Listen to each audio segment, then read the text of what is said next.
Timnas Indonesia hajar Brunei Darussalam, Dimas Derajat hat-trick, Sananta cetak brace. Hasil Timnas Indonesia versus Brunei Darussalam di leg 1 putaran pertama kualifikasi Piala Dunia 2026 zona Asia yang berlangsung di Stadion Utama Gelora Bung Karno berakhir dengan skor 6-0. Ramadan Sananta dan Dimas Derajat tampil gemilang di laga ini. Jika Ramadan mencetak brace, Dimas berhasil mempersembahkan 3 golnya di laga ini. Skuad asuhan Sintayong benar-benar menang mudah di laga ini. Tampil menekan sejak awal laga, peluang gol demi peluang gol seakan mengalir deras di depan gawang lawan, yang benar-benar dibuat mati kutu oleh skuad Garuda malam ini. Indonesia membuka kemenangan ini lewat Dimas Derajat saat laga baru berjalan 7 menit. Skor ini kemudian digandakan Rizky Ridho di menit ke-12. Unggul 2-0 di babak pertama, tetap membuat anak asuh Sintayong berambisi menambah koleksi gol di babak kedua. Ramadan Sananta menambah 2 gol dari titik putih di menit ke-63 dan 67. Sedangkan Dimas Derajat mencetak gol kedua di menit ke-72 dan menutup laga dengan hat-tricknya di menit ke-92. Dengan kemenangan besar ini, Timnas Indonesia membuka peluang untuk lolos ke fase berikutnya yang sudah ditunggu Vietnam, Irak, dan Filipina. Kejutan besar, pemain keturunan saksikan laga Timnas Indonesia di SUGBK. Pemain keturunan Indonesia Nathan Zo terpantau hadir secara langsung untuk menyaksikan pertandingan Timnas Indonesia melawan Brunei Darussalam di Stadion Gelora Bung Karno, Jakarta. Duel tersebut merupakan leg pertama putaran pertama kualifikasi Piala Dunia 2026 zona Asia. Nathan Zo datang bersama kakak kandung Irfan Bahdim, Ferdi Bahdim. Bek Swansea City itu sempat mengantri di luar SUGBK sebelum masuk ke dalam. Momen kehadiran Nathan Zo itu direkam oleh beberapa supporter Timnas Indonesia yang datang ke SUGBK, sehingga kehadiran pemain berusia 21 tahun itu viral di media sosial. Saat masuk ke dalam SUGBK, Nathan Zo langsung bertemu dengan Ketua Umum PSSI Erick Thohir. Erick Thohir memperkenalkan pemain keturunan Belanda Indonesia itu ke supporter. Nathan Zo pun duduk di bangku VIP SUGBK. Dengan hadirnya Nathan Zo, ini berarti dia berpeluang besar akan dinaturalisasi untuk membela Timnas Indonesia. Pelatih Timnas Indonesia Sintayong sebelumnya sudah membocorkan bahwa Nathan Zo menjadi pemain keturunan selanjutnya yang ia minati. Namun pelatih asal Korea Selatan itu tak tahu bagaimana proses administrasinya. Indonesia mau jadi tuan rumah Piala Dunia, media Italia melongok, Erick Thohir jadi sorotan.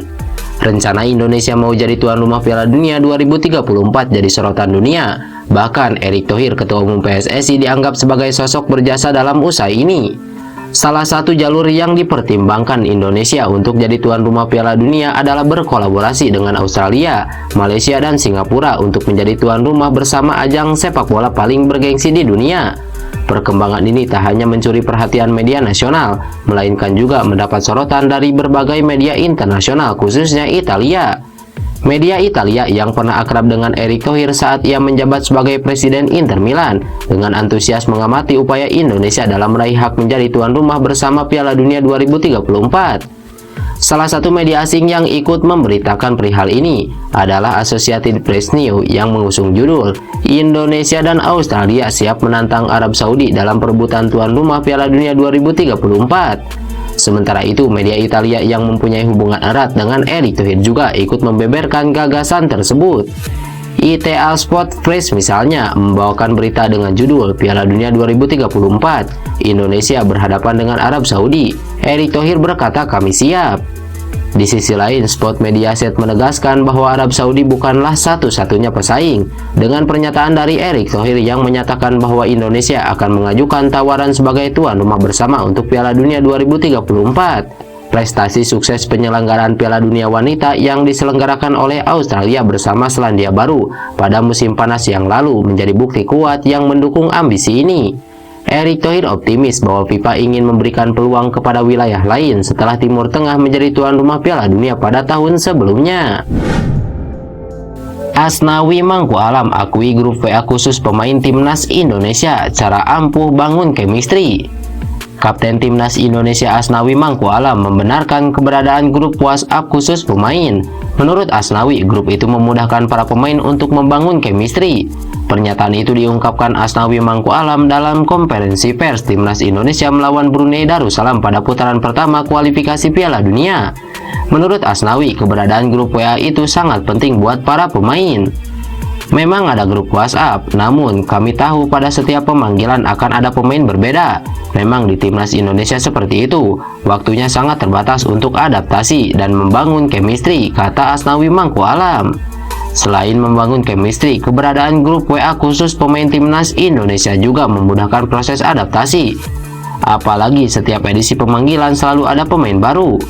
Dengan adanya pemain baru yang bergabung, itu membuat kami bisa membantu mereka beradaptasi. Sebab di tim ini sudah ada banyak pemain lama sehingga tidak sulit beradaptasi, jelas Asnawi Mangku Alam.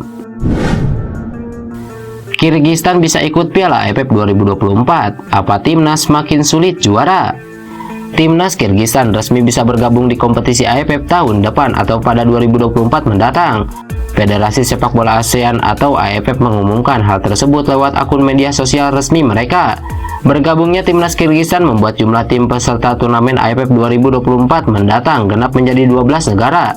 Dalam unggahan tersebut, AFF mengatakan kedua pihak sudah mencapai kesepakatan kerjasama, termasuk keikutsertaan timnas Kirgistan di turnamen tahun depan. Namun di sisi lain, ini jelas bukan kabar baik untuk tim peserta lain, salah satunya timnas Indonesia.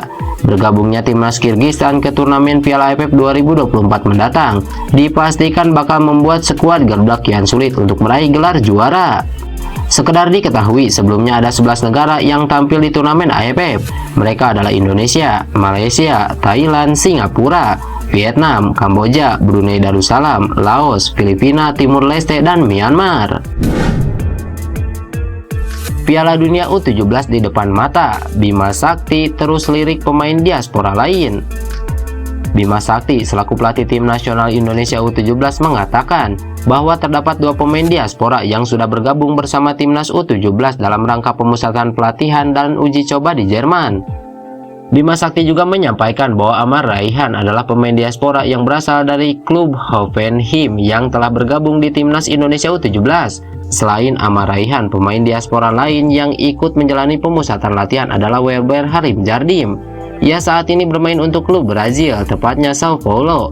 Welber Jardim memiliki darah Indonesia dari sang ibu. Ia mengikuti jejak sang ayah bermain sepak bola di negeri tersebut.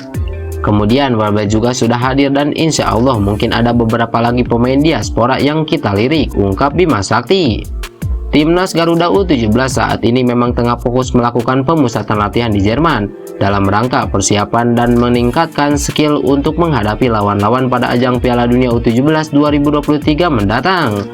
Lantas bagaimana menurut kalian? Tulis pendapat kalian di kolom komentar.